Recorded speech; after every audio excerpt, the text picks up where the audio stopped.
Alright.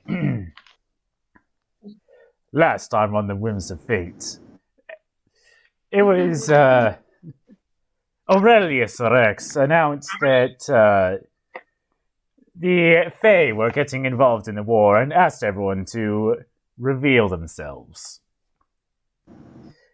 The entire party looked to Rada, who in turn looked to Tong, before everyone started revealing or dropping their glamours.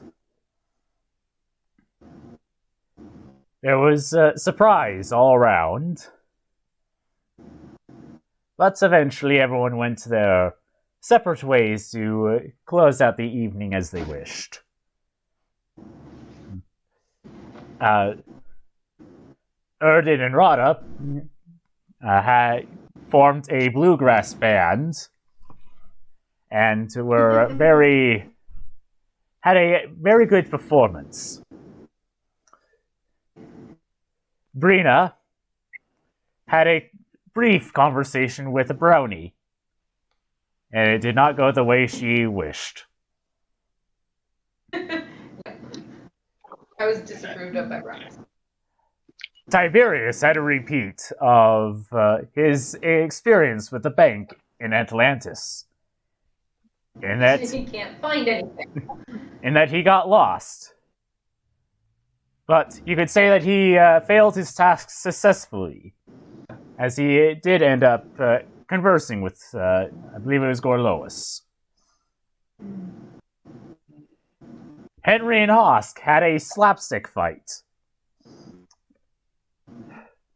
And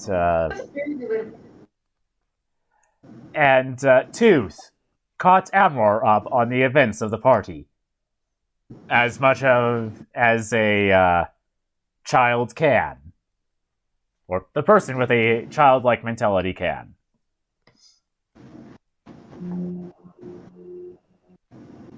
And this week, on the Whims of Fate, we return to them continuing their sneaky business, looking for Saxon spies.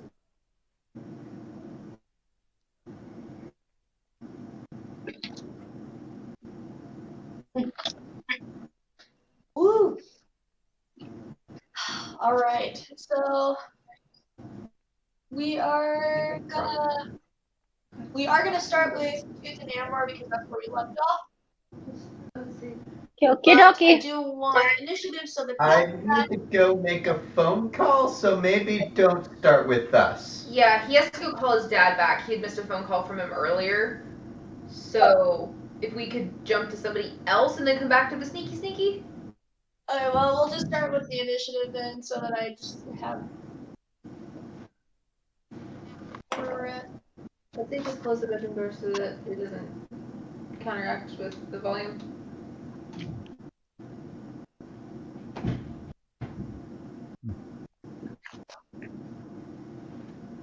Okay. I rolled a 6. That was Erden? Yep. Okay. Rena rolled an 8. 13 for Tooth. 18 for Tong, and 5 for Rada. Do you want me to roll for Amber and Idea? Just for Udea, I'll have Tooth roll for Amor and because they'll be together. Sure, the one time I get a nat 20 and it's Idea's initiative. To the bottom. Welcome, dear. I rolled a 6. Alright, Tooth. I rolled a 6 for. I can't hear you. She rolled a 6 for Amor. That is because I had you all the way down for some reason. You rolled what? A 6 for Amor and a 10 for me.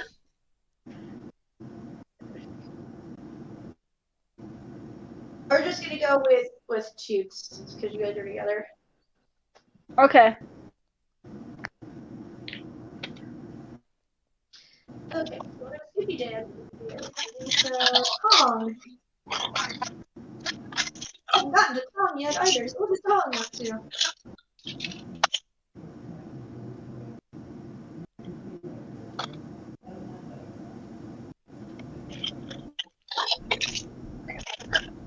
It's you, Arthur. What? Tom is Yes, about Tom. What's Tom doing? Oh. Tong was was seeking out a she was seeking out the druids to introduce herself. Alright, go ahead and give me an investigation. We can find them. 17. Yeah, it's not too hard. They were one of the first groups that kind of immediately just like departed into the woods and like left the camp behind. They're not like hidden from the camp, they're just kind of separate. And they're over by the standing stones that they've erected, so not terribly hard to find.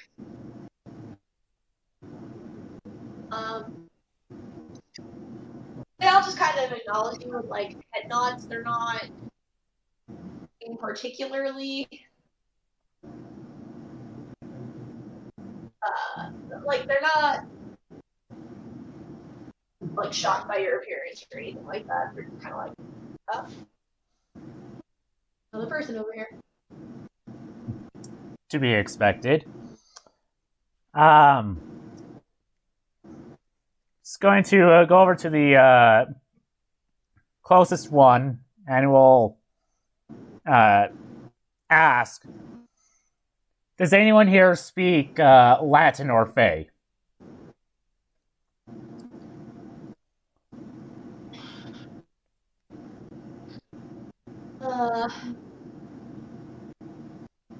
One of them stands up. He's fairly tall, longish hair. He says, I speak Latin.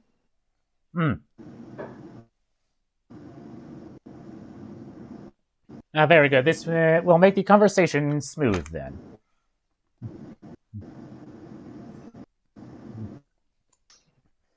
I dare say it will. Well, a lot smoother than it would be if no one... I wasn't able to communicate with anyone. The name is Tong Ya Wen of Beihai. Nice to meet you. I'm Cadmus of Roots.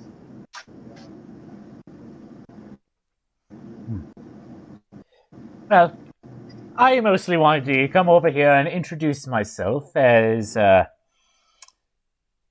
fellow practitioner of magic, or one who devotes themselves to magic.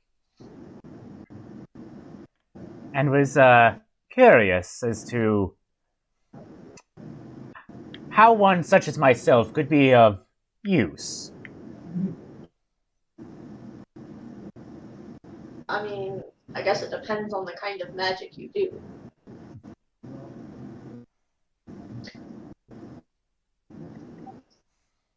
I mean, those who practice air magic are really good at listening to conversations, whereas earth magic is more for like magic items, which are also very important. You want to get that? How familiar would Tong be with these terms? Go ahead and give me an intelligence check.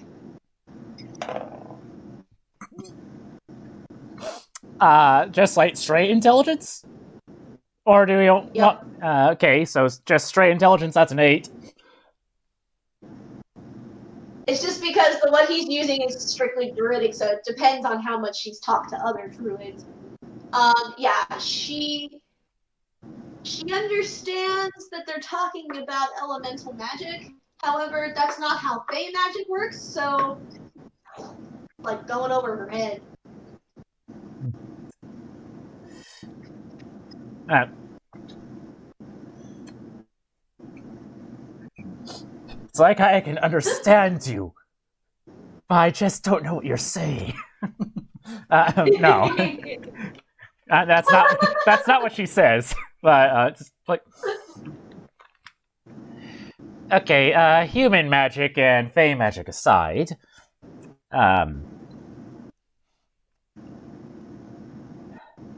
well, I suppose it shouldn't be aside, but still, my understanding of magic is a lot different than yours.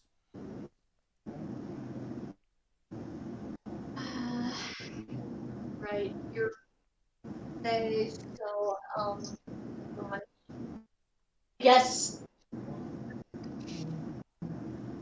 is to start how innate is your magic? Or did you have to learn it? Some of it I can do naturally, and I pick up a random rock telekinetically. Others of it I had to learn via, well, I'm a wizard, if you happen to know what those are.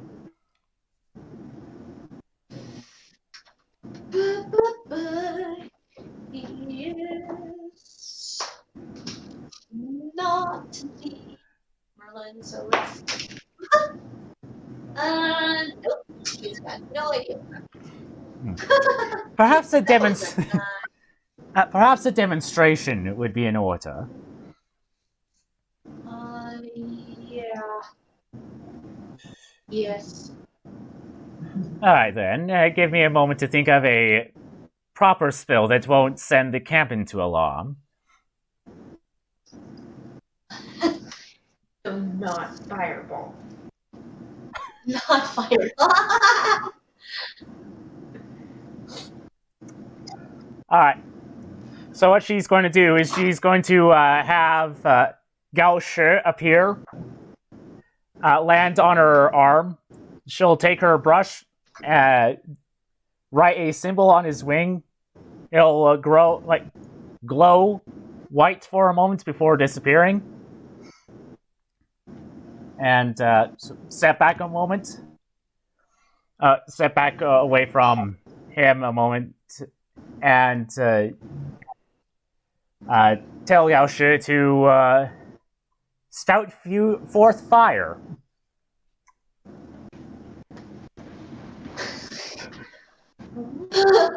Some of the druids jump back a little bit. Cadmus doesn't really react. He's just kind of like, okay, so fire. But vanishing is air. But you used it flip. You're a component caster. Yes. Okay. Okay. That's very different from us. The only component casting we do, if you can even call it that, is potion making, which is, obvious in its need for components. But the rest of the stuff we do is all very innate. I mean, a strong variety though when you're a component caster. I guess it's just, do you have enough components that it can last a while? Well, to be honest, I don't even need components. I just need to have this on me and she'll pull out her spellbook. It can act as a focus to my magic. Well, that's okay. That's better. Obviously, with one of the major issues with our war right now is that we are very limited in the supplies that we get. Due to the fact that a lot of our supplies were coming out of the east and we now have no access. Okay. That's good.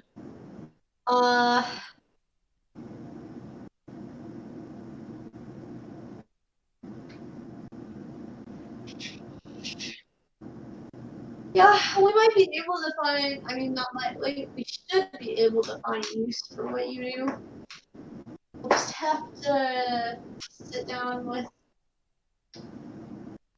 the leaders. I'm not one of the leaders. I just happen to be like one of the villain's best friends. So I'm just kind of here. Yes, I do believe that I am at least acquainted with the Merlin, I believe you call him. Yes. That would be Will. Yes. I'm acquainted with him at the very least. Yeah, he'd be the one to definitely sit down with. There's also a couple of like, I wouldn't call them tribal leaders so much, but they're like the elemental leaders. So we have like our fire lead and our air lead and all of that. But you can find a niche for you, if you will. A lot of our leaders are out right now doing stuff for the army. Should be here within like a day or so though. And all of them speak Latin. One of them is Roman, so I mean, well, from not Britain, but Well, if you could just inform me or send someone to come get me when they arrive so that we can get this all sorted out. are you in the same group as the really excitable tall woman? Yes. Okay, yeah, she's gonna be working with me, so I'll be able to send word with her. I mean, if all else fails, I should be easy to find, you know, I don't think there are any more of my kind here.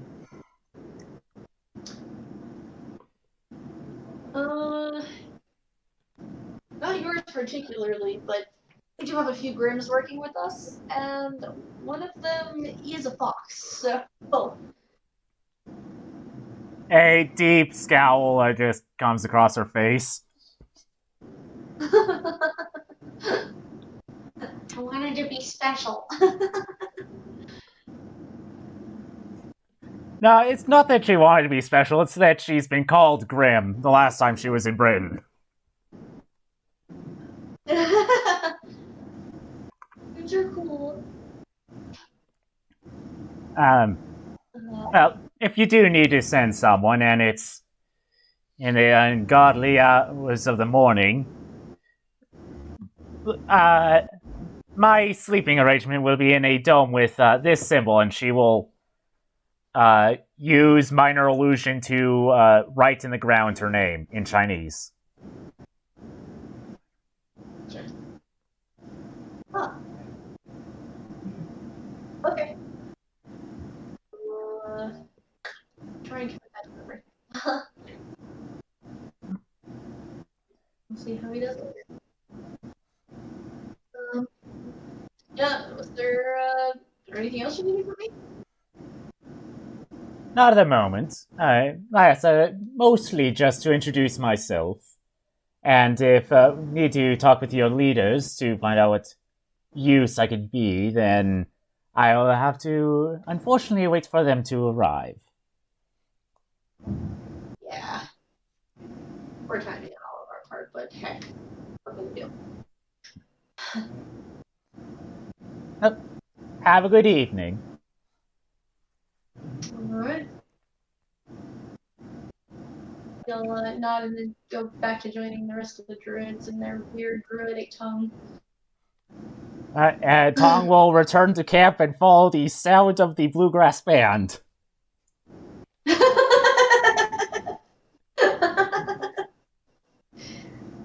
Easy enough. There's a big crowd that's built up around them. And yeah, they got it going. Alright. Technically, to Amber next, but Amber is still not here, so we're gonna just go to Arena. Me? You? Okay. So, after my rather disappointing interview with a brownie, I have been shamed by a brownie for going on adventures. Right. Get away out of my garden! Go! Ugh. Freaking dog. Sorry. There's a collared duck climbing into our garden and rooting around in there, and I think she's trying to eat the seeds because she's too heavy for the bird feeder. Anyway, go on. Okay. So where I was talking to the brownie. Yep. Gorilla, yes, Gorilla. Dylan. Kind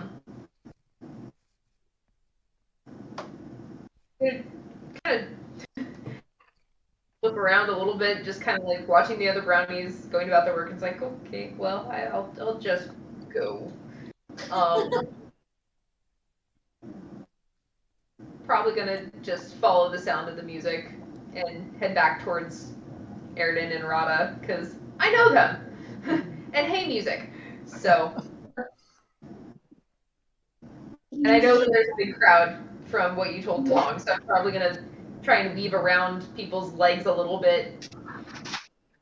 And then make my way towards them.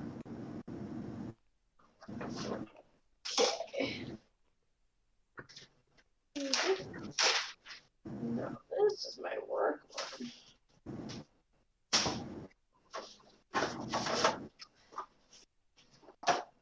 Alright, I need my list of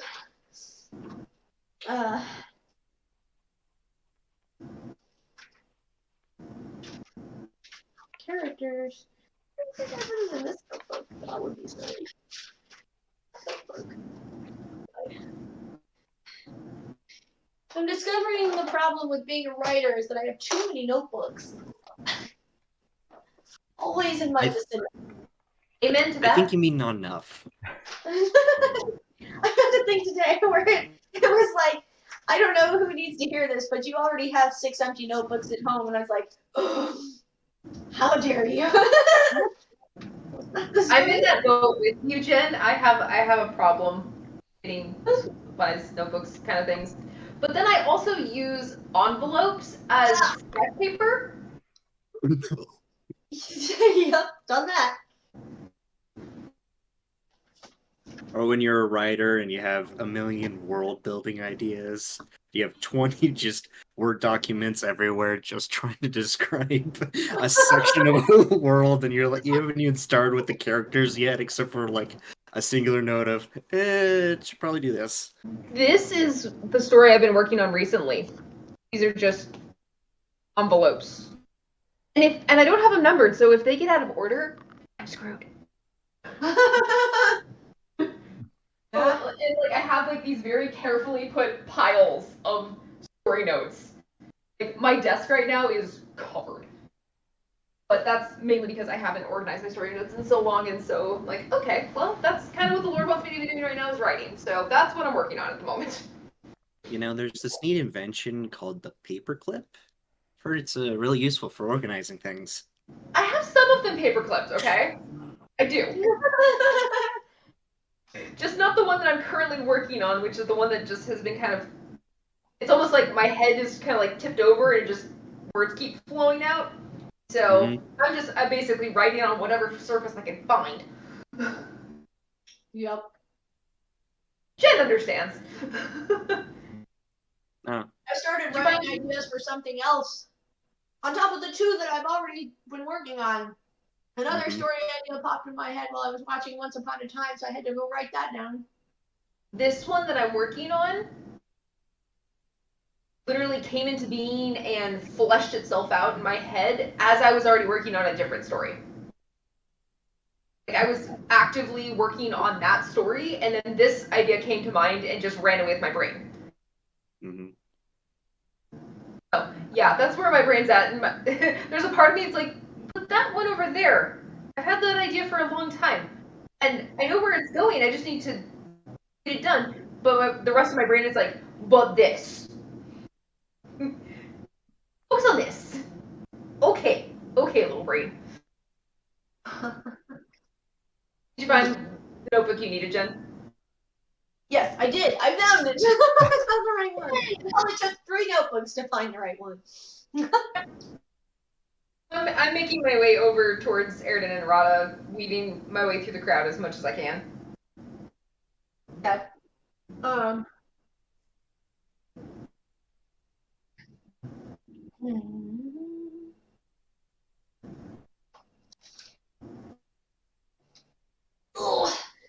I need my dice box. Otherwise, I'm gonna start losing dice. My DM got us all new dice, and now I have a dice made out of rhodochrosite. Ooh! Ooh. I'll show you. It looks so pretty. It's like actually made out of rock. Yes. Nice. Yeah. It's really heavy too. Well, yeah, because it's made out of rock. It makes me very happy. The elders that were serving in our ward had stopped by, and I showed them my dice because they played D&D in their district. Sadly, they also got transferred, but they were quite enamored with my dice. Oh.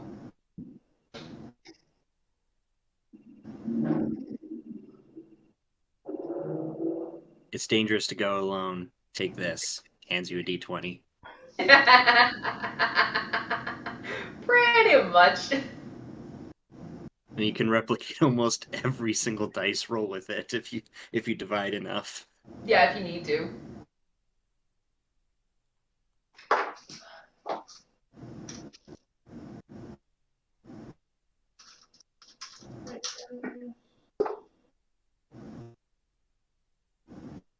Okay.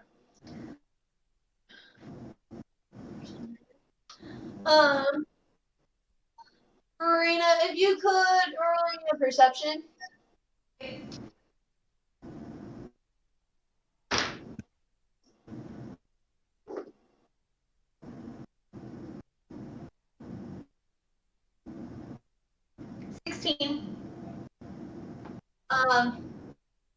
Good. So, as you're making your way over to your friends, you have to dodge real fast because somebody almost steps on you, and like he sees you at the very last second and actually stumbles over his own feet, trying not to step on you, and kind of like he catches himself before he falls completely, but he kind of like hits one knee, and he's just like looking at you. He's like, "I'm so sorry, I didn't even see you there." You're very small. What's your name? Prince Urian. Say that again? Prince Urian. No. Sorry, give me half a sec. Something's going weird with our audio and video feeds, where it's basically like we have it double monitored on the computer and our TV because it's easier for me to see on that. But then, like, if we don't move the mouse around or something like that, then it basically the computer goes down, the audio switches back over to it, and then I can't hear you guys anymore. Oh. Urian. I don't know what's going on. The name was Urian. Urian? Prince. Did he say he was a prince? Yes. Oop. How did I do that?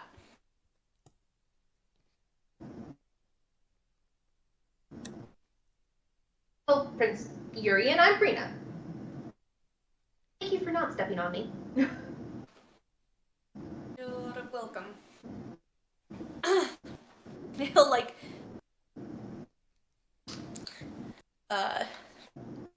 stand up and kind of brush his pants off. Perhaps I can help you get to where you're going so nobody else nearly steps on you. That would be very nice, thank you. I'm headed towards the musicians, honestly.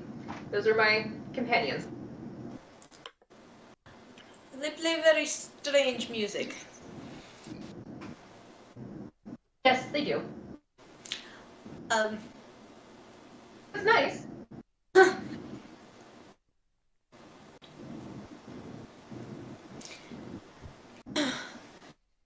And kind of follow behind you, kind of like a parent who's following a child in an attempt to keep them from being trampled, kind of thing.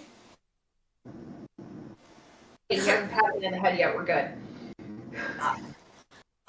So he'll come over with you to your friends who are just now finishing up their dueling banjo viol thing. There's a great cheer and applause as you guys finish. Take a bow.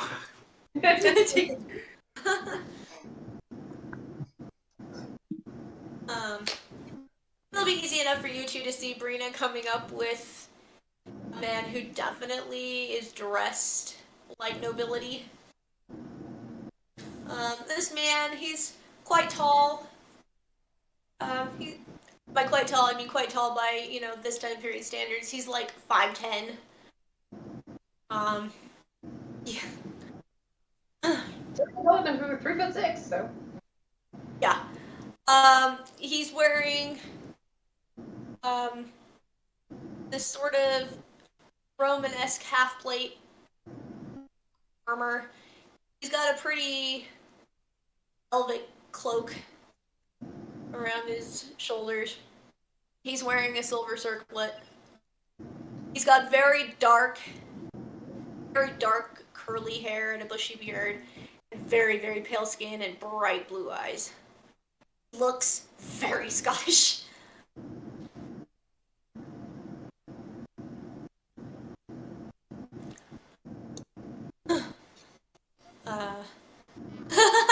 Aside from the blue eyes, that's basically what I'm basically. It's surprise, it's Marco. I should have known you were going to be there. Surprise cameo.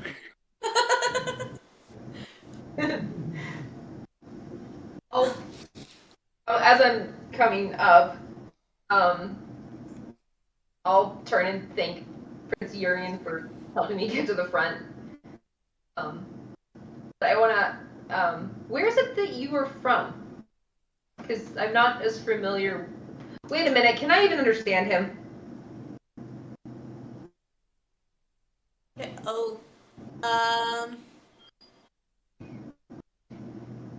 You have had Yes. He was speaking Fae. What? Yeah. Okay, I'm definitely asking where he's from now because I can understand him. I am from Damnonia, north. You seem surprised. I'm not used to many people being able to understand me. Damnonia is the veil between Damnonia and the Fey world is very thin there. So many of us speak the Fey language. Particularly so we can yell at the brownies, because the brownies up there are little terrors.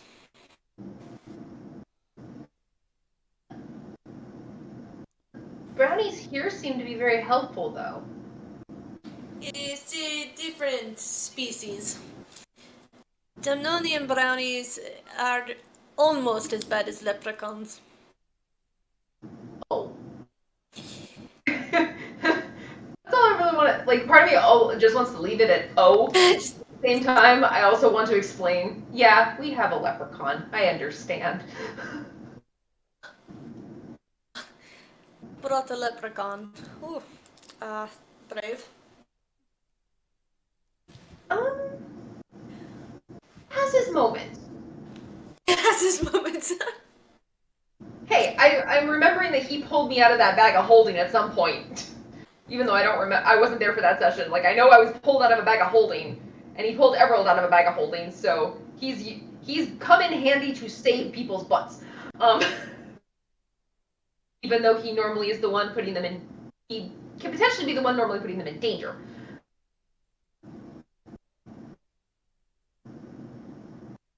Marco, you okay? Oh yeah, just listening to the loudest truck I've ever heard drive by. Sorry, I just watched your face like pause and then turn, and I'm like, what's going on? Just one of those. What happened to COVID? And can it be aerosolized on my enemies? Um. Okay. Well, I'm from Aotearoa, so yeah. Bless you.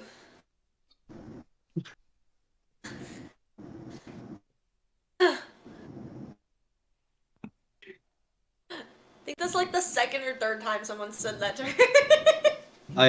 I'm thinking like fourth or fifth. Like, Wait, I didn't hear what you said, Jen. Bless you. Bless you. Oh. Rapunzel. Gesundheit. What does this bless you thing mean? Because I'm just pronouncing the name of my homeland, and I've had so many people say that, and I don't understand. Oh, it's just a polite thing to say when somebody sneezes. But I didn't sneeze. Sorry, it's meant to be funny. Your language kind of sounds like you're sneezing.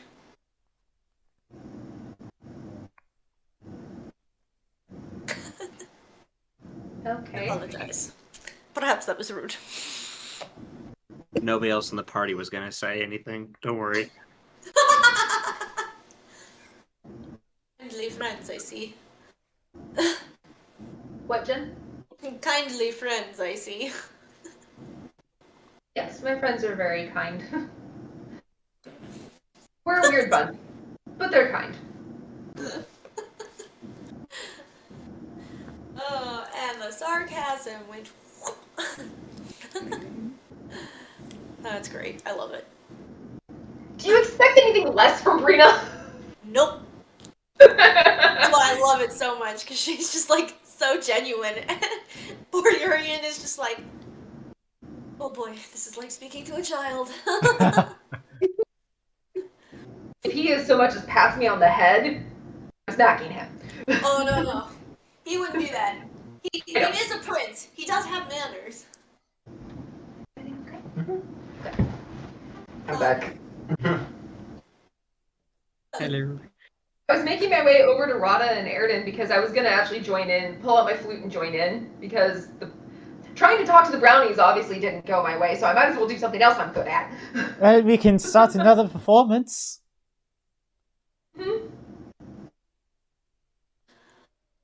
I apologize for disrupting our end. You're good. It's been okay because I got to do what I wanted to do. Though, you're welcome. She had us all roll initiative and I rolled for Idea. I got a nat 20 for her. I rolled an 8 for myself. I don't know what the initiative is for.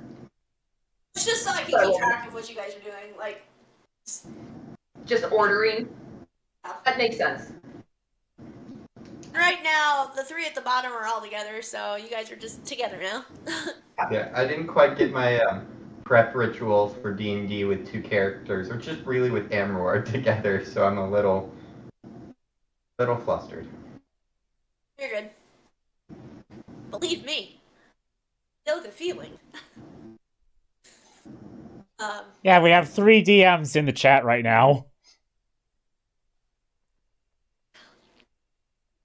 Indeed. My voice is going bad. Anyway, so, Urian, after that little exchange, just kind of looks between Rana and Erden and just goes, I do have manners, so I will properly introduce myself. I am Prince Urian of Damnonia. And you are? I am Rhoda Stargazer from Thanakia. Everyone will give a small bow and say, Erden Archerson.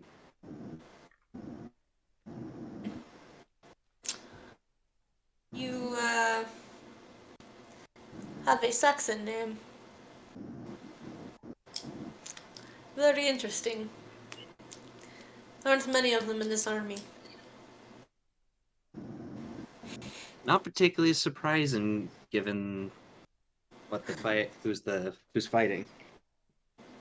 Yes, well, it's fair, but not all of them are pleased with their leaders. You don't happen to know anything about Hengist or Horsa, do you? Wooderden? Possibly, I would need a knowledge local. Okay. Has been a while since you left. Let's see here. That's an 8. You do know that in the Saxon tongue, Hengist means stallion and Horsa means horse. So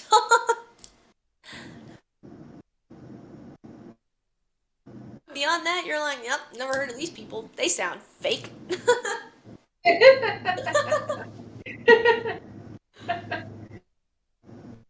Actually, Ern will kind of stop and think about it for a second, like, not particularly, though this seems to be a day of fake names being used everywhere. Is it now? Or, Just because of all the royalty? well, so your Pendragon, I don't remember what Constance was called, but him, and then Vortigern.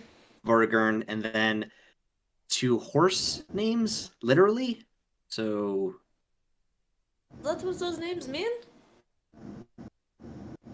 yes. Very odd because they're supposed to be brothers. Parents were not very creative. Stallion and horse. No. Yeah. I'm not particularly Those are classic surprised. school clap. That's why the scholars have gone back and they're like, we're pretty sure that these two were made up for the Saxon Chronicles and they were like based off of real people, but those were not their real names. Those are just the names that ended up in the Chronicles. Somehow that makes me think of the fact that they've gone back and looked at the name Cerberus and realized that it means spot. And that Hades named his three-headed dog. Cerberus. Yeah. His dog Spot. Named his dog Spot. People never change.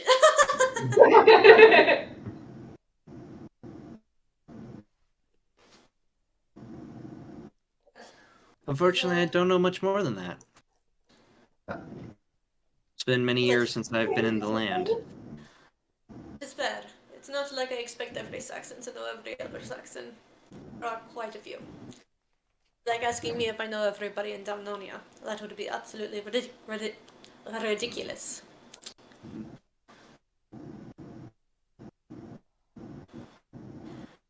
I'm just glad I can talk.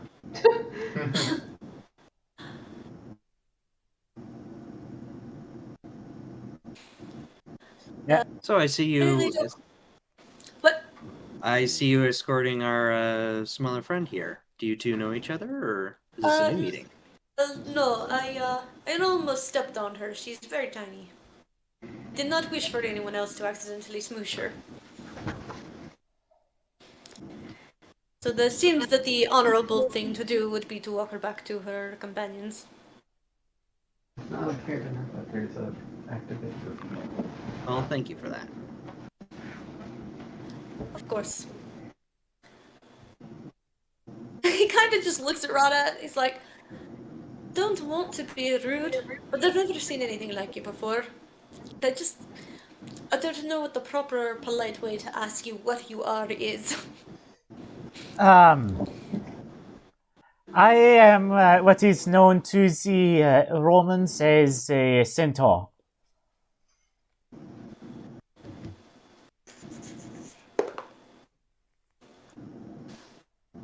I have heard this term, but I did not know that what it entailed. Not a lot of people nowadays do. I ask a weird question. Yes? You have 2 stomachs.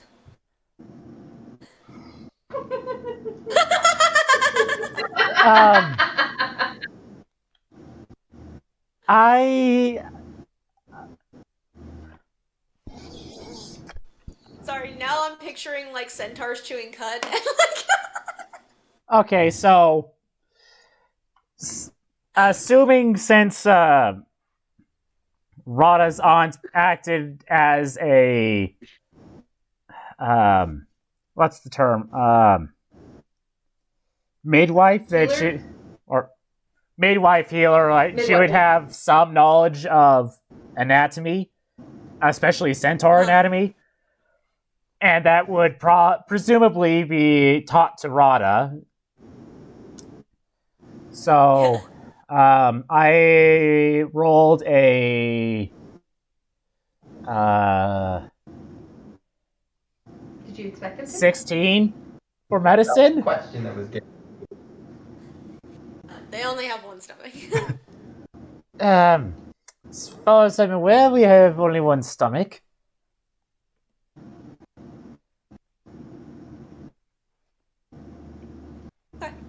It's curious. I mean, with the two torsos, it seems possible. Again, I hope I'm not being rude. I'm just very interested. Well, there's another one of our companions who is also, at least to your eyes, would look part animal, and I would suggest not asking her these questions. She looks more humans than she looks more humans than me. But given your high or noble dress, I don't think she would take a liking to you.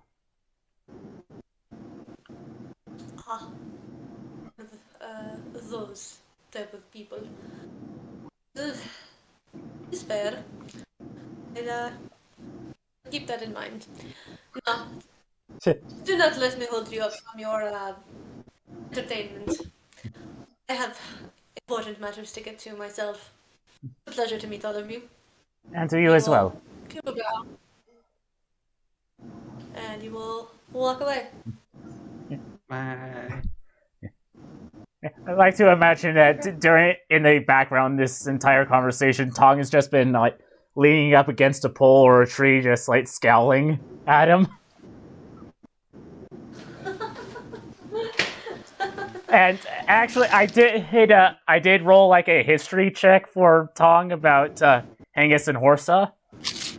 I did do like a history check, or I rolled, presuming that she would have heard those given her time amongst the Saxons. So that's a total of 24. Oh yeah, she's definitely heard of them. They're in the Saxon Chronicles. She probably found in the Library of Alexandria. She thought they were more because of the way she would know what the meaning of the names were and all that. So she kind of thought they were mythical figures and that wasn't actually their names. But turns out that's what they go by. So that's a little weird.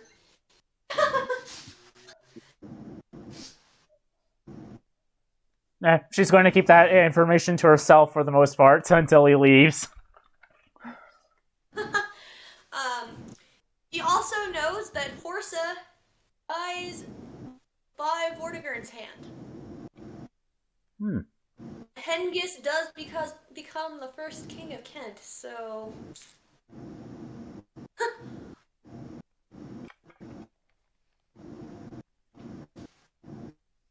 I guess it wouldn't be Kent, it would be Wessex right now. The first king of Wessex.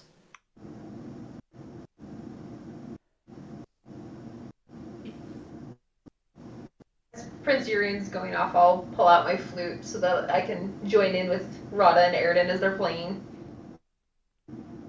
Alright, if you guys want to start up again, I'm gonna need some perform check. Oh, yeah. That is a reroll because it's spell. Woo! 23. I'm just waiting for this one time that Erden That's what I got too. bombs. I also got a 23, Erden. Nice. Okay, so I got to roll well in my performance. As a bar. I was one off from getting 23. I got 22. You guys sound amazing. You guys start playing something a little more universal that was probably brought in by Rome ages and ages ago, but everybody seems to know it. They start singing in their own languages along with you guys and just having a good old time. Yeah. Aliasin will join in. He'll start giving you some cool beats. Yay!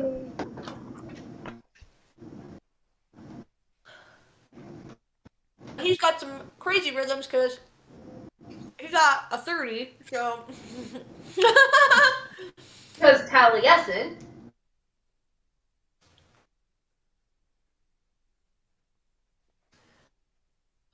So he's just jamming away. Alright. And we will pop up to Idea. Righty. Last I remember, Idea had recently gone to find a replacement for her spear and had given the spearhead of her previous spear to a druid in exchange for going to work in the forges. Which, of course, to Idea, that's hardly an exchange at all. The druid's name is Katniss. Excellent. With that being said, the rest of Idea's evening is still open. It sounds like the rest of the party is still out doing things. It is starting to get dark as they're playing. At this point,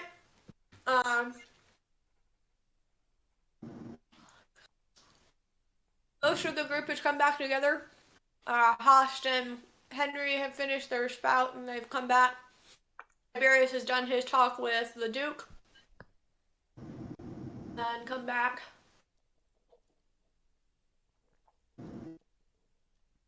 Excellent. So what would Idea be doing now? Still working on her necklace? Yeah, that is probably what Idea would be doing. Finding a quiet corner to work on her necklace. Assuming that nobody's ogling her too much. She stays kind of over by the druids. She'll be able to find a quiet spot where nobody's ogling her. Until it gets dark, or until it sounds like the rest of her party's actually up to like going to bed. That's probably what she's doing. She wants to finish this darn necklace.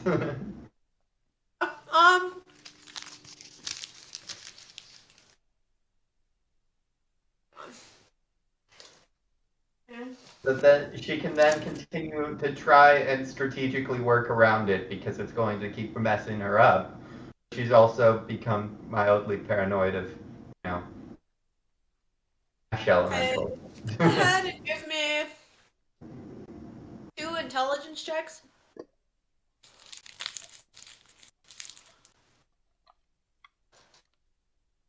Are these crafting checks? Yeah.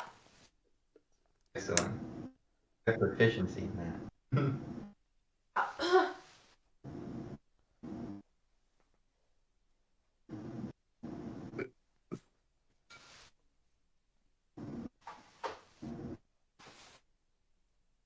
All right.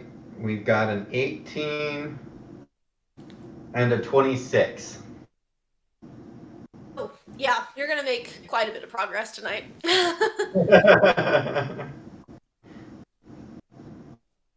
It starts off a little slow because not long after you're done talking with Cadmus, Ong shows up and is talking to Cadmus. But after she's left, you just like crank right into that and make quite a lot of headway. Oh, that means that Idea potentially gets to see the fire-breathing owl.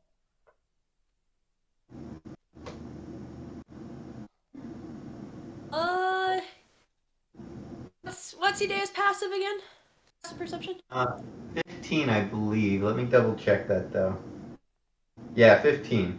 Oh yeah, she'll have seen it. She'll have been working and then just like seen this flash and like looked up and there's just like this fire breathing owl.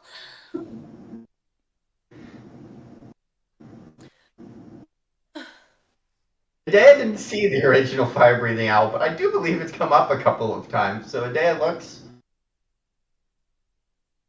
kind of like somewhere between confused and intrigued, and then it goes back to working. All right. That will pop over to Tooth and Amor, since they are doing little important stuff. So you guys had just come up to the area where Amor had decided you needed to be a snake. So I need stealth.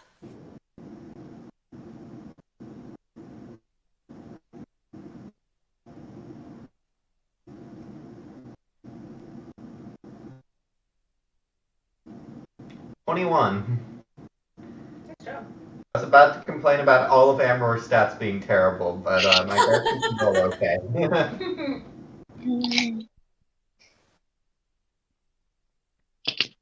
You're above 20.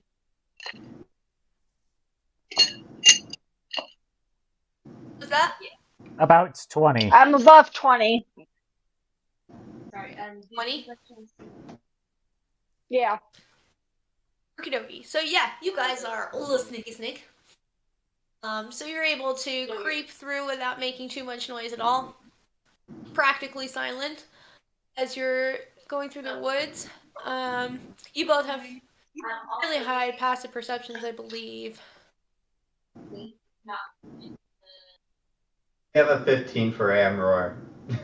That'll be high enough. You guys are maybe at it for 20-30 minutes when you start hearing voices. They're very gruff, guttural voices. Amor, you would absolutely recognize this as Saxon. It's being spoken.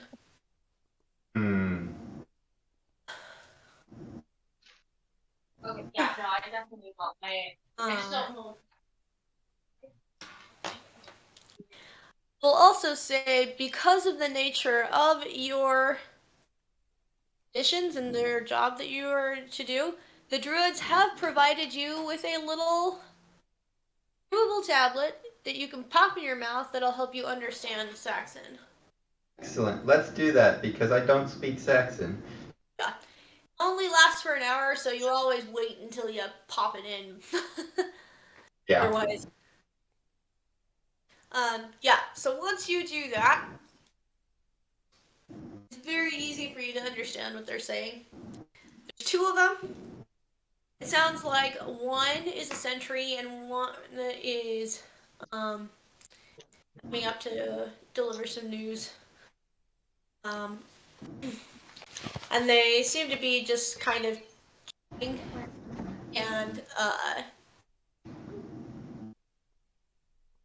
having just like a quiet conversation. Like, it doesn't sound like they're feeling rushed or worried about anything. I'm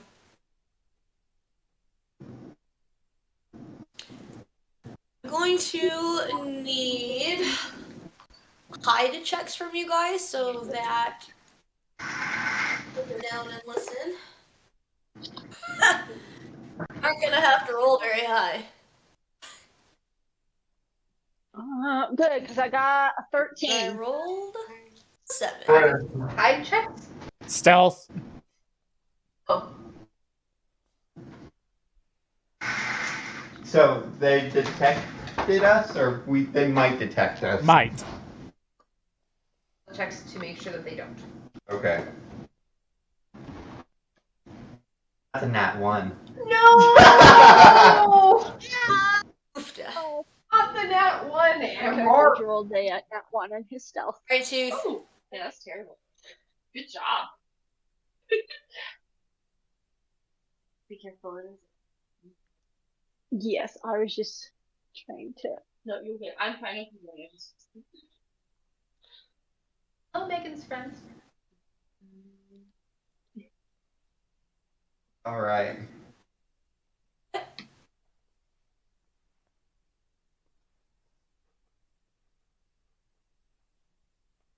I'm pretty sure that as soon as Amaro realizes that he's given himself away, which is probably not. Well, I'm Probably- trying. What did Tooth say something? Nat 1. No. No, but did Tooth roll? No.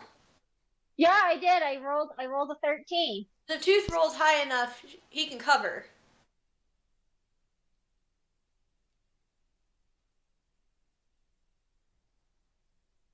I don't. If you need to text it to me, you can. 13. He said 13. Why can't I hear her?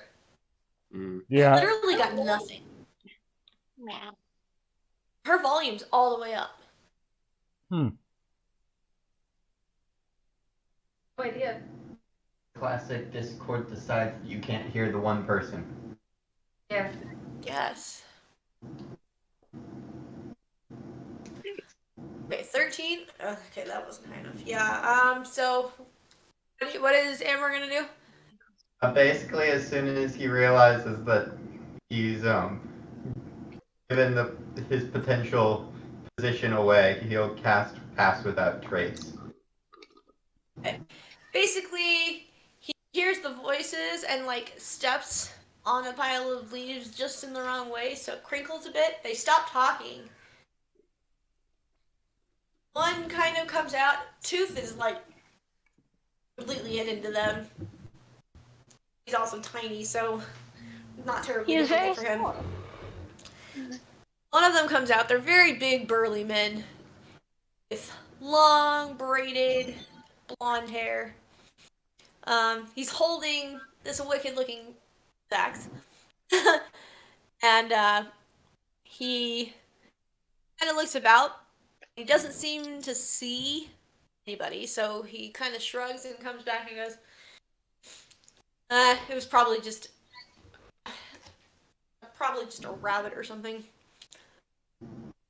Anyway, what were you saying? Actually, it's not Pass Without Trace that I would want. It's the ranger ability I forgot about called Nature's Veil, which magically turns you invisible using the power of nature to hide yourself. That's a 10th level ability. Ah. Is Yes, Amaro... it is. You able to use them? He gained a few levels in 4 years. Ever in 10th level. Everyone's been fighting a war for a year. For 4 Doesn't years. go person. Frontline war. Yeah, so briefly turn him invisible as long with the equipment that he has. That's the one. That is For awesome. 4 years. He's been fighting it for 4 years. That's what it's been. Yeah. Anyway, yeah. Okay. Just was probably just a rabbit. What were you saying? The other guy just kind of grunts. He's like, It sounds like Hengist has a plan to deal with this so-called Vortigern. Oh, really? Really? What's that? Apparently, he plans to murder the queen. Poison her, make it look like an accident. Once she's gone and out of the way, he'll offer his own daughter to replace her as queen. So that we have a rightful claim to the throne. Then once we oust the Vortigern, nobody can fight us for it. It'll be legally ours. And there's some, like, deep chuckling. It's a genius plan. And that's why he's the leader, and not you. Saxon burn. After that, they just kind of start talking about some mundane things. It's like you hear some shuffling as like the other guy punches him like rude, and they start just kind of talking about how boring the day was, that nothing happened, and that you know the British army hasn't made any moves, um, which is probably for the best because they'll probably lose, things like that. It's Good to know Henry. that their confidence is not high in having to take us on. Yeah. In addition to this spicy bit about the Vortigern, if we could bring that back, that's probably useful. The spicy bit, yeah. I love how you said that. It's spicy. Um, Not too loud in here, am I? Driving in a truck, so just if I'm too noisy, yell at me. Alrighty. Well, knowing that once we feel sufficiently confident that that this conversation isn't yielding any further information, we'll cast Pass Without Trace so that we can safely sneak away. Sounds good. You guys safely get away. Once you get 30 minutes away, then you can chat about it.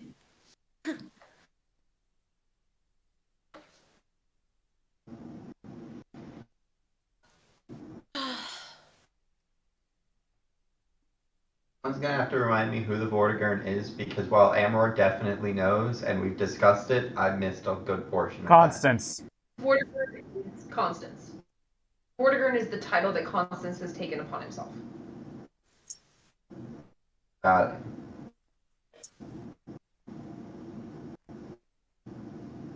Basically, they want to kill Constance's queen, and replace her with a Saxon. Yes. All makes sense now. Amor would know that current queen is the daughter of Magnus Maximus. This is like the country's national hero. His daughter. Got it. I was gonna say, is Magnus in this army? I think. Is what? Is Magnus in the army that we're currently in? I know Magnus used to be Eridan's friend, and I think we established that he actually is, but I don't know if Airmore knows that. Magnus is. This is a different Magnus. So Magnus Maximus was a general in Romano Britain before Constance's father became the High King. He named his second son after Magnus. I see. One too many Magnuses. Okay. But Amor would not know that Uther's real name is Magnus. He knows him as Uther. I figured that was probably the case.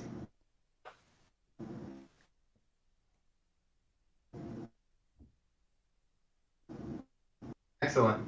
Well, get a good ways off. We're supposed to loop to meet with my knights at some point as well. Yeah, it's getting well thought out. I mean, honestly, I would say that it wouldn't take you long to meet up with them. Yeah. Unless to bring something up first, I probably will. Hammer will probably keep the information to himself until the whole group is together. Once you guys get back together, your two buddies, well, they sound like they're attempting to make a deal with the Gales. that they already have, maybe, and that maybe they're the reason there's some pirating intensity going on. And it sounds like James Is that the two knights trying to make deals with the guild?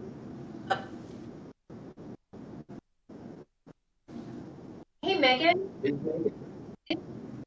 It's we can hear your conversation going on in the background, and it's making it hard to make hear. sure that we have things. Oh, sorry. I was gonna see if No we problem. could stay the night with you while we're there. Thank you. See, I had no idea that she was even saying anything. I heard okay, and that was it.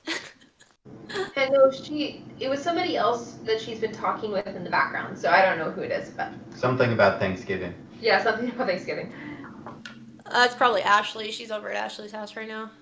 And so it's Amor's knights who are trying to make a deal with the guilds?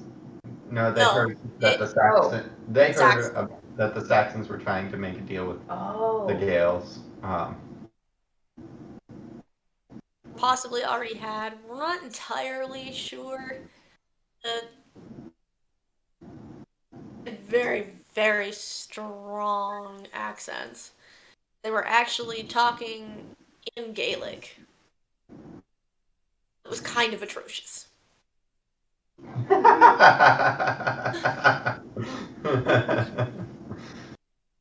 Well, if you think about it, Saxon and Gaelic are not similar in any way.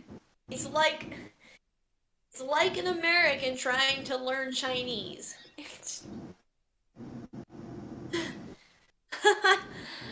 Not great. So, upon hearing this, Amber probably does chuckle for just a moment about the accents, and then the Gales have already been a problem for some of the army, but a strengthening of that bond is probably not the greatest thing. No. You get anything on your end? From our own scoutings, we heard that one of the Saxon leaders intends to artfully dispose of the Vortigern's queen to offer his own daughter as the queen, so they have a rightful claim to the throne. Okay. You want to kill Rowena? Do they want Magnus Maximus to come back and throttle them all? Are they insane? What am I saying? They're Saxons. Of course they're insane. They probably don't know any better on this one. Probably not. While that would ultimately work in our favor, I really don't like the idea of just letting Rowena die. Certainly seems like a tense situation, something that could be taken advantage of, but something to tread carefully on. Boy, am I glad I'm not going to have to try and be the one to figure out how to fix that, because Vortigern's not going to listen to any of our leaders. I'll agree with you on that one. I'm glad that we're going to report this to higher ups, and it'll be their problem. All right. Well, you ready to go talk to Gorloas on this one? At least Gorlois is my friend. I will say you guys were passing this information along as you were walking. And eventually you'll get back to camp. It has died down. There's still a little music coming from one corner of camp. Wonder who that is. Yeah. Say you would recognize the flute and the viol. You don't know what that other twangy sound is, though. You have no idea where that's coming from. We're not there when you got that. Oh, and you probably recognize the drum. Was I? Well, I suppose he had the drum beforehand. Was I actually there when Taliesin got put into it? No. Oh. Oh. I guess not. That was after. That was when they were in the world. Never mind. So the viol and the flute. That's what you got. That's what you know. Well, he might remember. Well, he was there at the remember obtainment of the drum, not the soloing of the drum. Because, but he would know the sound of the drum because Airden played it at the festival. Oh yeah, yeah. It's just the banjo. You wouldn't know where that sound, Right. like who was playing that or where that was coming from or what it was. Emmer continues on towards Lois's tent because that's where he needs to go report. But as he's doing so, he listens to the music and he's like, "Takes me back to old times." They got the bands back together again. Boys are back in town. The newbies are pretty good. Maybe Which they'll is- just cheer for morale.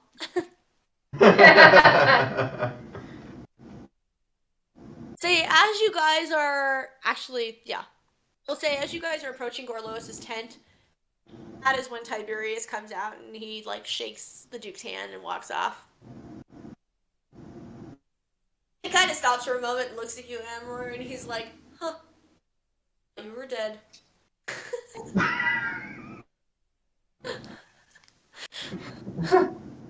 What I would love in this situation, that is probably not going to happen because it's not an Amor's character from what I understand, is for him to look at him and like, "I'm surprised you're not."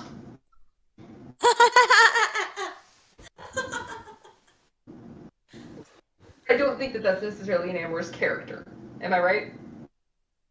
If he wasn't currently approaching the tent where he might be heard, he might make a comment about taking a little more to kill him than just a few years of war, but he'll probably just continue to. He's trying very hard to keep himself composed and dignified. He's had practice, he's better at it, but he still makes an effort because it's still not entirely second nature. Mostly, but it's best to keep on his even though Gorlois is a good friend of his, it's best to keep practicing it. Yeah. But Tiberius will walk off, heading back towards the group, and Gorlois will nod you guys, and he's like, "Well, that was fast. I hope this means we have some good info, so come on in." Probably got a better welcoming than Darius did. Yes. I also have some good news. Sounds like we may be able to get some funding for our poor, hungry army, so that'll be nice. That is indeed good news. It happens to be related to Tiberius, would it? Yeah. He said something about a vineyard that he's hoping he's made quite a few profits off of, not to mention some other assets he has. As I understand it, he shares the vineyard with this little one here, so...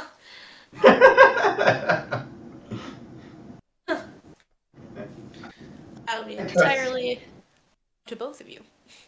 I trust you're capable of handling such negotiations, my Grace. For Grace. Anyway, so what news have you brought back? Your nights will start just like, well, sounds like either they are in the process or already have made a deal with the Gaelic pirates to be a nagging problem.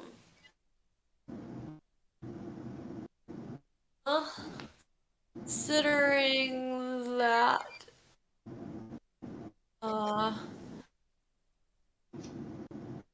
Harry itself has decided to take a crack at their own pirates. I don't foresee this being a major issue, but we should also attempt to stop that communication. So I will make note to tell the druids. Time to start intercepting that. Alright. And he'll, like, take a piece of parchment out and a quill and start, like, making notes to himself. Alright. And, Emerald and Tooth, what did you guys find out? Same Your stuff, Grace, or?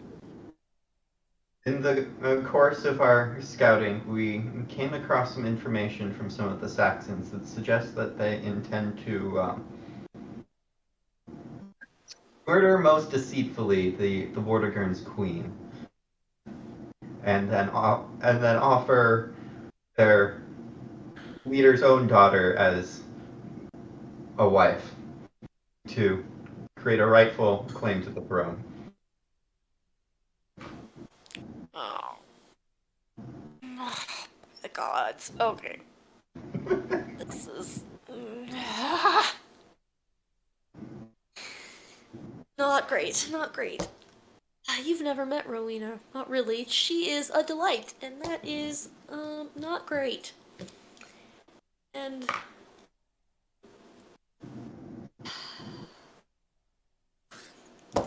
Aurelius will not like that because he is, like, best friends with her. I do not envy him that decision. One of the knights will just kind of snort. No, we were just saying that too, Your Grace. Yeah. Amber will kind of give his knight a little bit of like side eye, like, come on. Gorlois, like, makes no comment, but he's always chill, so it's just kind of like, okay. Hey.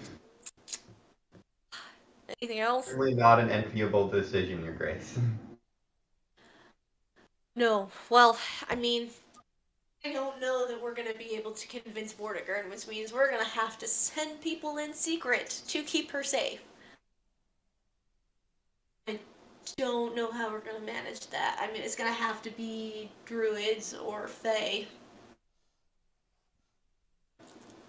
Because it's gonna have to be somebody who can hide in plain sight.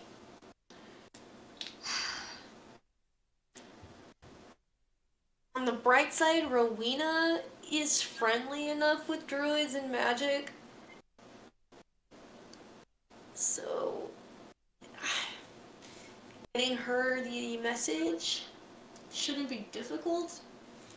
However, she herself is not a druid. So, she would have to have a guard at all times. Because she couldn't defend herself, which means they'd be on like full-time guard duty.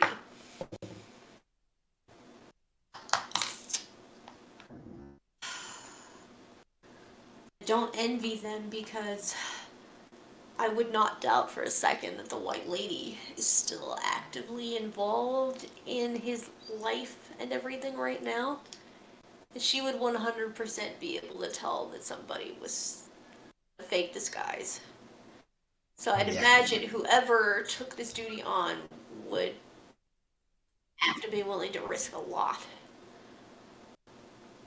Yes, her.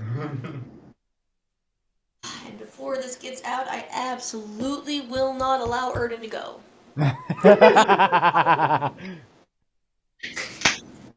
don't trust him around Constance. I don't particularly envy my last encounter with her either. Okay. Well, thank you for this information. You guys deserve to get a good night's rest, so you may be summoned to the king's tent in the morning. Just be aware. Thank you. If you need any help from me, I'm at your disposal, Your Grace. I appreciate it. Alright. Have a good night. And he'll kind of walk you guys out. with just this look on his face. And he immediately walks over to the big tent. It's looking for all the world like he really does not want to have to go deliver this information. Yeah, that's understandable. Yeah.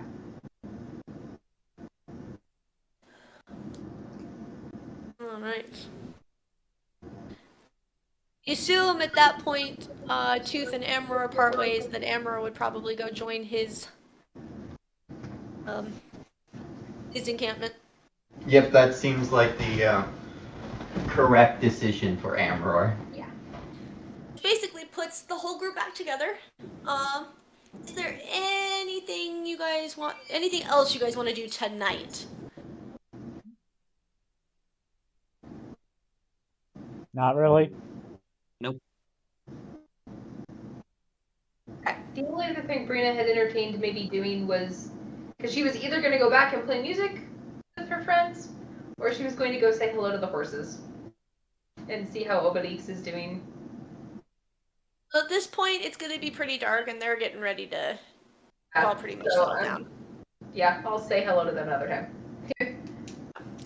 So, have you guys rest for the night. You don't have to worry about watches because there are actual sentries in this camp.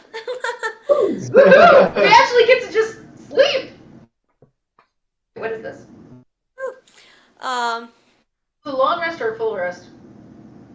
Both. They're the same It'll thing. be a full rest. Ooh. Yes, they are. Differences are incredibly minor. It's technically a long rest, but it doesn't really. Okay. Yeah. Long rest. It's got your full 8 hours in. Any spell slots you used are filled back in. You're feeling very well rested.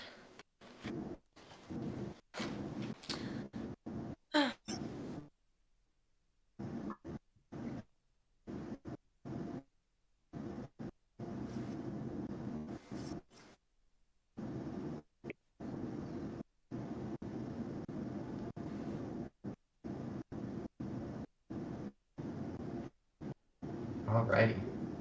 No. Okay.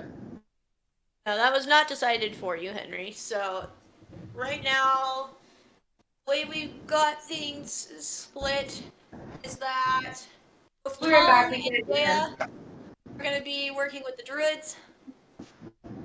Tooth is going to be snaking with Amror.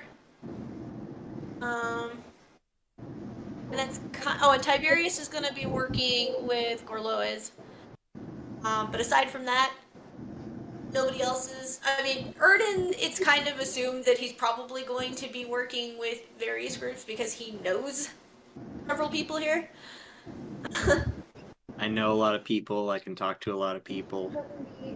Not that there isn't a lot of people here that you guys know. I do have the list of all the people you know. I mean, you can feel free to do training. That is not the notebook. I did it again. You are free to join with the military with Boars and Galaban and Lois. Free to work with the druids if you think you can. You're not magically inclined, so they might not accept you. Just because they wouldn't know what to do with you. Strict sense of the word. There's also a whole bunch of other people that are there that you have not been introduced to yet. You just met a new one that you weren't there for, so you just get to be in the dark. Story of my life. It's totally up to you what you think he's most likely for Henry to do. Okay. That is a good question. Was trying to think of that myself. I was thinking can't to hear yell. you. You guys hear him? Yes. We can hear him now. Okay, I'm going to exit out because apparently my computer's being stupid. So More Okay. Discord issues. Yeah. No, I was just trying to think of like the group that would most fit me. I feel like would be the Gale Pirates, just because they seem to be more of the fighting type. over Okay. Well, Try the talking other again. group. Yes. Ah, okay. I can hear you. All right. But then again, I'm not 100% sure if I'm remembering my history very well. no. But the Gales. Go ahead. The Gaelic pirates are being dealt with. So, they're also not a part of the. They're not a part of our camp. They're not our allies. They're not. Well, shoot, maybe I got something confusing. The people with the blue paint. The Yeah. Picts. Who are they? Those are the pigs. Whoa. Picts. Oh. All right, that's it. That was the group. Sorry, I guess I don't know my history very well at all. So yeah, your army is made up of Picts, Dalmatians, Kimri, Amnonians, Romano-Bretons, Gaulois, Fey, and Scotty.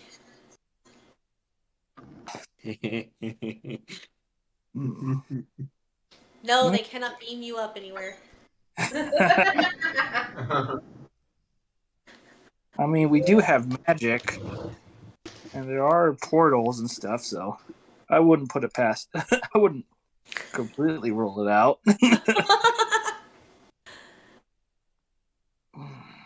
That'd be interesting. I teleport you to the moon. Where no man has gone before. Oh man, we'll come back really from need to go to the moon. Like, honestly.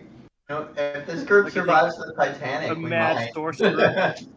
They keep on these animals and people to the moon, thinking that it's like, I don't understand. They keep on coming back, and they're all frozen. Must be terribly cold up there. They're frozen. They're dehydrated. They're half exploded. They're half imploded. What the hell happened here? They have terrible sunburns. Oh. Now all I can think about is, you guys seen Galaxy Quest? Yes. When they were Yes. first beaming, they were trying to Oh, beam no. the captain back up. It's like, what happened? The pig turned inside out. What? And he exploded. Yep, that's what. I love that movie so much. Mm-hmm. My favorite part of that whole thing is that Gene Roddenberry was involved in that. He made fun of his own show. See, that's when you're a true artist. You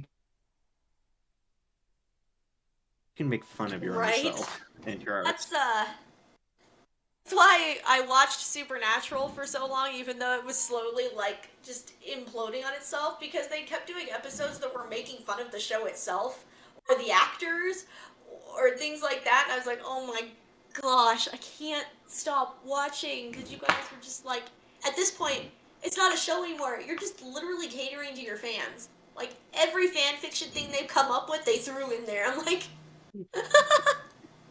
That's so actually pretty impressive, though, to see them actually taking the fans' input and finding a way to incorporate it, especially because there are some fan fictions that those ideas are like, that is not even left field. That's another galaxy. I have no idea where that came from. They literally had an episode called Fan Fiction where they ended up at a school, like a private school for girls. They were putting on a supernatural musical. Oh my They gosh. were being slowly... But people who were trying to stop the show were being basically trapped by the... it was a Greek goddess of, like, poetry or storytelling or something. Yeah, one of the muses. No, it wasn't a muse. It was someone else. I saw the name, it would click. But anyway, the point is that she were there, and they were doing stupid things like, there's fan fiction where the main characters of Supernatural are brothers. For some reason, some people try to pair them, like, romantically.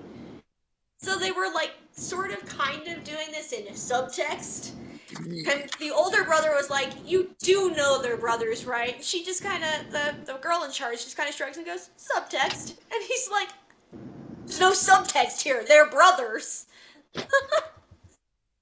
He's like, are you kidding me? very funny.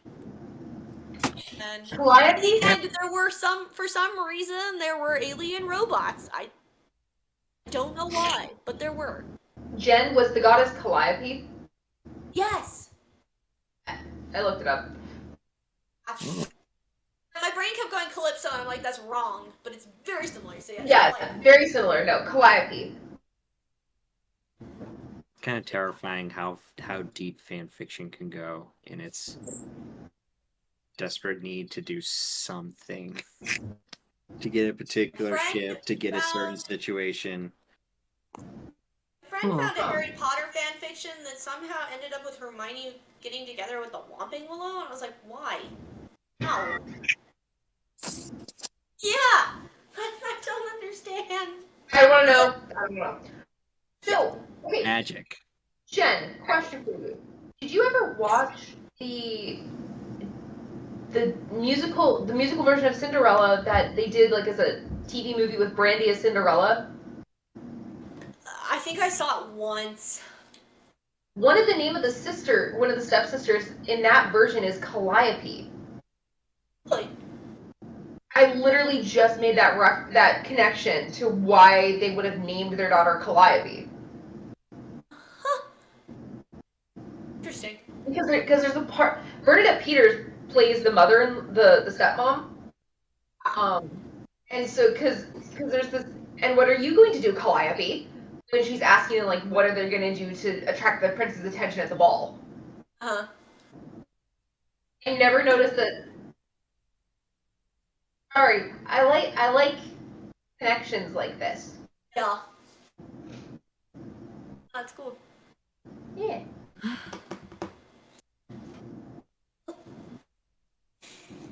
Uh-huh.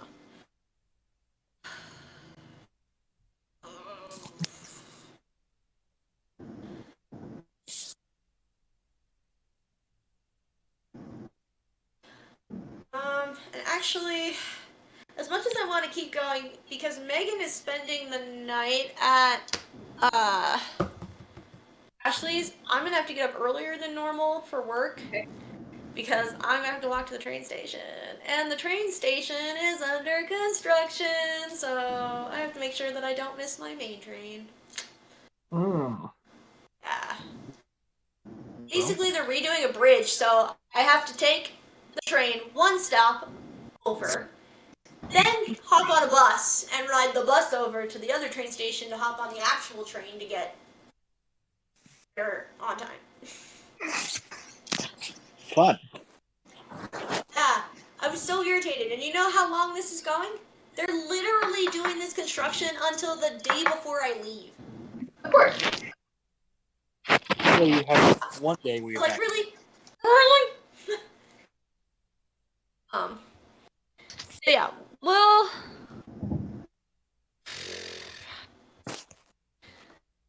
stop there for now, for today. So next week will be the last week before I go out to the field.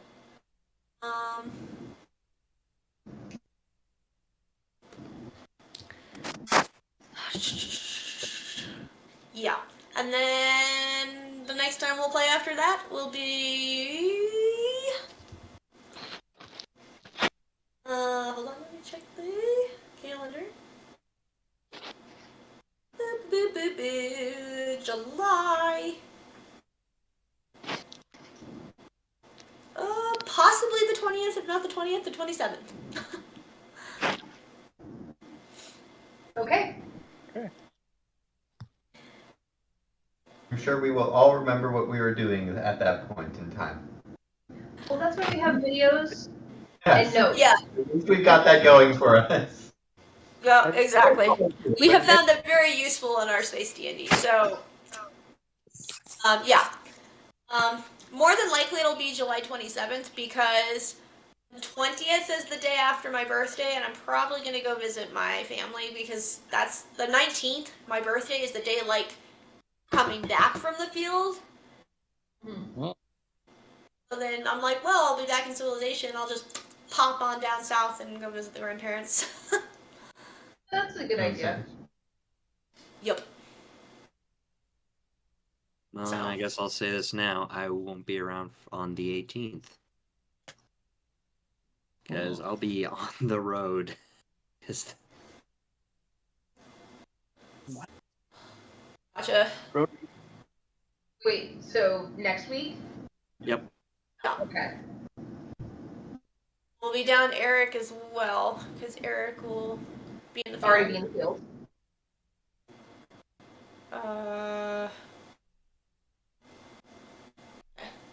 In a way, where we stopped today, in a way, also feels like a pretty good stopping point, too. Really, I'm thinking about that. Next week may just be,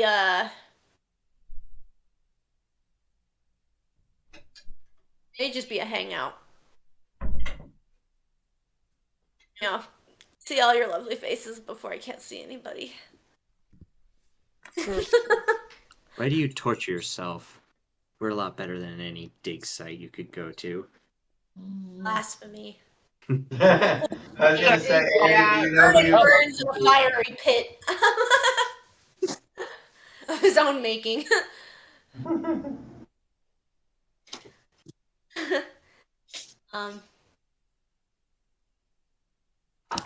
So that may just end up being a hangout day then. Okay. Cool. I Because like it. this is a good stopping point. Because once we start with the next day, that's when things are really gonna kick into gear. Yeah. So Question for you, Jen.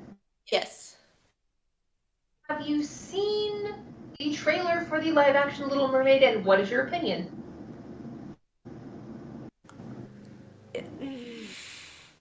So much. I don't like it. The animals are creepy. They got Scuttle wrong. For some reason, they decided to turn him into a northern gannet, and he's supposed to be a gull, not the same bird. Not to mention that Skittle's no longer a he, it's a she. Really? Yeah, they changed the voice. It's not a male actor anymore, it's a female. That matters less to me, the fact that they got the bird wrong, but Mm-hmm. I mean, I don't like the way they did Ariel. I don't. That actress looks too Caribbean. She's supposed to be Danish. But we're not allowed to have diverse Europeans. So. We're also not allowed to have redheads. They're all. Oh, but I also don't like that her hair looks like it's dreadlocked. Why would it be Definitely. dreadlocked? It's definitely dreadlocked. Yeah, it looks